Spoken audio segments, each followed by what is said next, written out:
ಮೋದಿ ಅವರಿದಾರಲ್ಲ ಅವರು ಪ್ರಚಾರದಿಂದ ಬದುಕಿರೋದು ಗೊತ್ತಾಯ್ತಲ್ಲ. ಈಗ ಡಿಮಾನಿಟೈಸೇಷನ್ ಮಾಡಿದ್ರು, ಏನಾಯ್ತು ಅದು? ಯಾರಿಗ ಅನುಕೂಲ ಆಯ್ತು? ಅಚ್ಚಾ ದಿನ ಆಯಗ ಅಂತಂದ್ರು, ಏನಾಯ್ತು? ಪ್ರತಿ ವರ್ಷ 2 ಕೋಟಿ ಉದ್ಯೋಗ ಕೊಡ್ತೀವಿ ಅಂತಂದ್ರೆ ಏನಾಯ್ತು? ಆಮೇಲೆ ರೈತರದು ಎಲ್ಲ ಸಮಸ್ಯೆಗಳನ್ನ ಬಗೆಹರಿಸ್ತೀವಿ ಅಂತಂದ್ರೆ ಏನ್ ಮಾಡಿದ್ರು? ಯಾಕೆ ಚಳವಳಿ ಮಾಡಿದ್ರು 1 ವರ್ಷ ರೈತರು ಡೆಲ್ಲಿನಲ್ಲಿ? ಅವರು ಏನ್ ಹೇಳಿದ್ರು ಮೇಜರ್ ಆಗಿ ಒಂದನ್ನೂ ಮಾಡ್ಲಿಲ್ಲ. 11 ವರ್ಷ ತುಂಬಿಸಿದ್ದಾರೆ ಅಷ್ಟೇ. ಅದೇನಾಗಿದೆ, ಪ್ರಚಾರದಿಂದ ಮೀಡಿಯಾದವರು ಅವರಿಗೆ ಹೆಚ್ಚು ಪ್ರಚಾರ ಕೊಡ್ತಾರೆ, ಸುಳ್ಳು ವಿಚಾರಗಳನ್ನ ಹೇಳ್ತಾರೆ. ಈಗ ನಾವು ಗ್ಯಾರಂಟಿ ಯೋಜನೆಗಳನ್ನು ಘೋಷಣೆ ಮಾಡಿದಾಗ ಮಾಡಕ್ಕಾಗಲ್ಲ, ರಾಜ್ಯ ಸರ್ಕಾರಗಳು ದಿವಾಳಿ ಆಗ್ತವೆ ಅಂತಂದ್ರು. ಅದನ್ನೇ ಕಾಪಿ ಮಾಡಿಬಿಟ್ರು.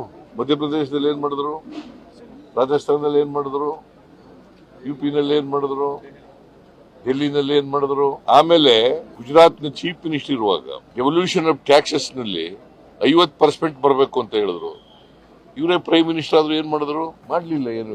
ನಿರ್ಮಲಾ ಸೀತಾರಾಮನ್ 5,300 ಕೋಟಿ ಕೊಡ್ತೀವಿ ಅಂತ ಹೇಳಿದ್ರು, ಕೊಟ್ರ? 15ನೇ ಹಣಕಾಸಿನ ಆಯೋಗದವರು 11,495 ಕೋಟಿ ಕೊಡಬೇಕಾಗಿತ್ತು ಅಂತ ಹೇಳಿದ್ರು, ಶಿಫಾರಸ್ ಮಾಡಿದ್ರು, ಕೊಟ್ರ? ಇವೆಲ್ಲ ಮೇಜರ್ ಅಲ್ವಾ? ಕರ್ನಾಟಕಕ್ಕೆ ಅನ್ಯಾಯ ಆಗ್ತಾ ಇದೆ. ಬಿಜೆಪಿ ಅವರು ಇದನ್ನೆಲ್ಲ ಕೇಳಿ ಅಂತಂದ್ರೆ ಜನಗಳಿಗೆ ಸುಳ್ಳನ್ನ ಇಟ್ಟು ಅಪಪ್ರಚಾರ ಮಾಡ್ತಾ ಇದಾರೆ. ನೀವು ಎಷ್ಟು ಬಾರ್ ಕೊಡ್ತೀರಾ ಸರ್ ಗೌರ್ಮೆಂಟ್ಗೆ? ಯಾರಿಗೆ? ಮೋದಿ ಗೌರ್ಮೆಂಟ್ಗೆ 0.